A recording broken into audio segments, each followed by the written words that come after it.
Magandang hapon po.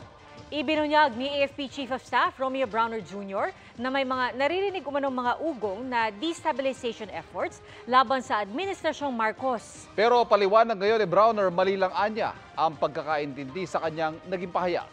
Walang destabilization plot. Nakatutok si Bernadette Reyes.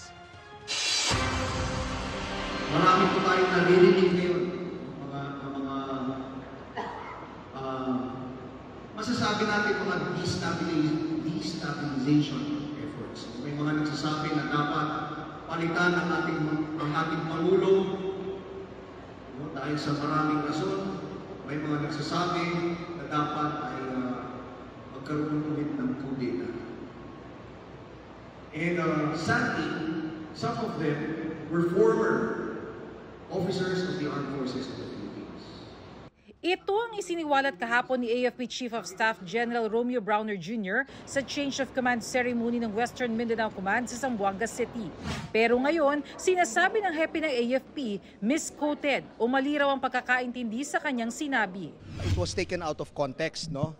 I did not mention about destabilization plot, no? Kasi pag sinabi nating plot, parang plano na ito na i-execute na lang, no? So, ang sinabi ko during my statement was that may mga naririnig tayo na mga ugong-ugong ng mga destabilization efforts, no? Yun yung specific word na ginamit ko. So, I did not use the word plot. Nirerespeto raw niya ang mga retired officer na AFP. Pero nag-ugat daw ang mensahe niya sa mga anyay panawagan noong September 21 sa mga sundalo na sumama sa mga kilos protesta. Ipinaalala lang daw niya sa mga tropa ang kanilang sinumpaang tungkulin. Yung oath na kinuha namin, no, seriously, that we would protect the Constitution and the duly constituted authorities at hindi dapat kami sumasali sa kahit na anumang mga movements, no, na meron dyan. Tiniyak din ng AFP na walang dapat ipag-alala ang publiko. I can tell you that there is no security threat to be worried about. The Armed Forces of the Philippines is a professional organization. We follow the law, we follow the chain of command, and we are loyal to the Constitution. Ayon naman kay National Security Advisor at retired General Eduardo Anyo, may mga anyay healthy and passionate na talakayan ang mga retiradong military officer. Maging mga kritisismo sa ilang polisiya ng kasalukuyang administrasyon, pero bahagi raw ito ng demokrasya. Wala raw destabilization plot. Magmamatsyag din daw ang security sector at handang umaksyon laban sa mga banta sa pambansang seguridad.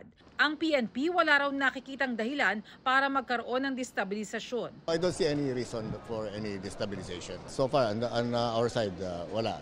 There is no reason.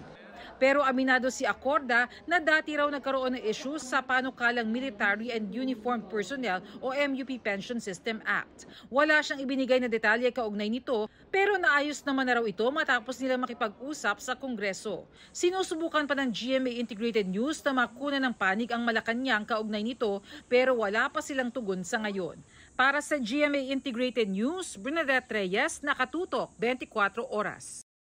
Mga kapuso, manatili nakatutok sa balita anumang oras. Mag-subscribe sa GMA Integrated News sa YouTube.